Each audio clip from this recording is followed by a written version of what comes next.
یہ ہے تکمیلی احکام. ابتدائی احکام آ گئے. نمبر 2 پہ صوم رمضان کا حکم آ گیا.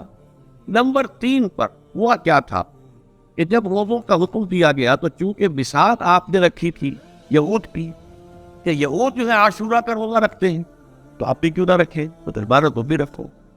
اس سے گمان یہ کیا گیا کہ جو احکام یہود کی شریعت میں ہے روزے کے, شاید وہی ہماری شریعت میں بھی ہے. اور ان کی شریعت میں یہ تھا کہ رات کو سو گئے تو روزہ شروع ہو گئے, اور وہ روزہ اب نہ کوئی سحری ہے نہ رات میں کے دوران کوئی میاں اور بیوی جو ہے وہ آپ بستری کر سکتے ہیں, بلکہ یہ کہ وہ روزہ صبح سے لے کر پھر جب رات کے بعد صبح آئے گی, صبح سے پھر دوپہر اور شام اور غروب آفتاب پر جا کر روزہ ختم.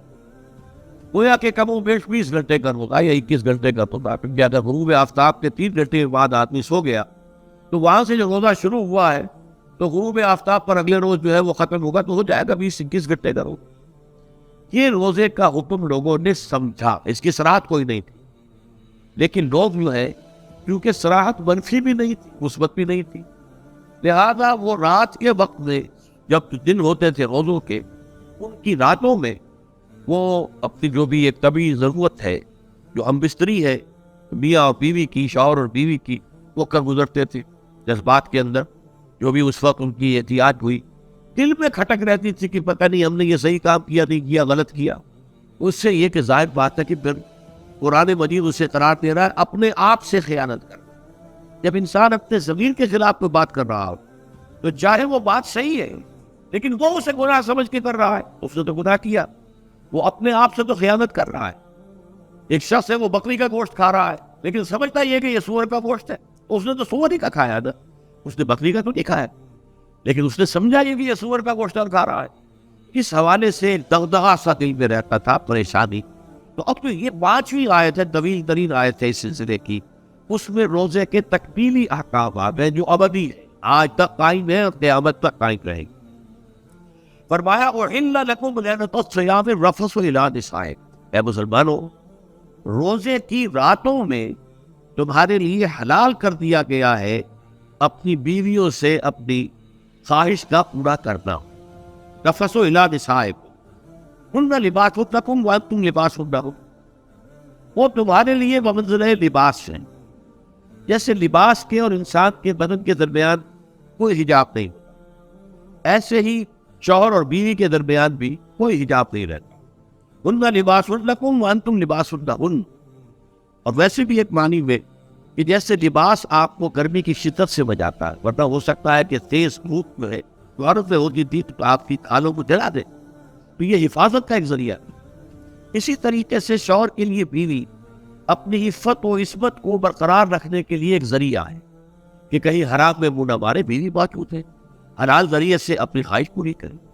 اور بیوی کے لیے شوہر اسی طریقے سے ایک ڈھال بن جاتا ہے کہ اسے خواب خواہ ادھر ادھر دیکھنے کا کوئی خیال بھی کبھی نہ آئے, اس کی جو بھی نفسانی خواہش ہے اس کی شوق پورا کر رہا ہے.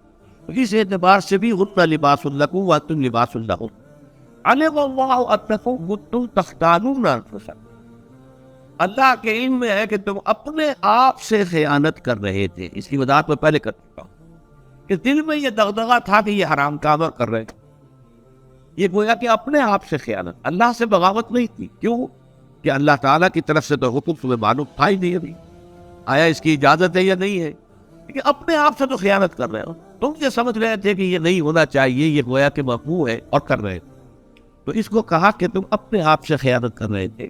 علم اللہ انکم کنتم تختانون انفسکم فتاب علیکم, اللہ نے تم پر اپنی رحمت اور مغفرت کے ساتھ توجہ فرمائی, یعنی جو کچھ اب تک ہو چکا ہے اسے اللہ نے معاف کر, اسے صاف کر دیا, کلین سلیٹ. اب تمہارا جو اعمال نامہ ہے اس میں اس طرح کا اگر کوئی عمل درج ہو گیا ہے تو وہ اللہ نے صاف کر دیا. وعفا عنکم, اور تمہیں معاف بھی کر دیا. فالآن باشروہن, تو اب تم ان کے ساتھ جو بھی تعلق زن و شو ہے اس کو اختیار کر سکتے ہو. فالآن باشروہن وابتغوا ما کتب اللہ لکم, اور حاصل کرو وہ جو کچھ اللہ نے تمہارے لیے لکھ دیا ہے. یہ تعلق زن و شے سے 2 چیزیں ہیں کہ جو مقصود, ایک تو سب جانتے ہیں اولاد, ہر انسان کی خواہش ہوتی ہے کہ میری نسل کا تسلسل باقی رہے, لیکن نمبر 2 ایک شے اور ہے, قرآن مجید میں بیان کیا کہ بولے تسکنوا الیہا, اس میں ایک سکون, اس میں جو بھی ہے، جو بھی عمل ہے مباشرت کا، اس میں ایک اعصابی طور پر سکون کی کیفیت انسان کو حاصل ہے. تو یہ بھی مطلوب و مقصود.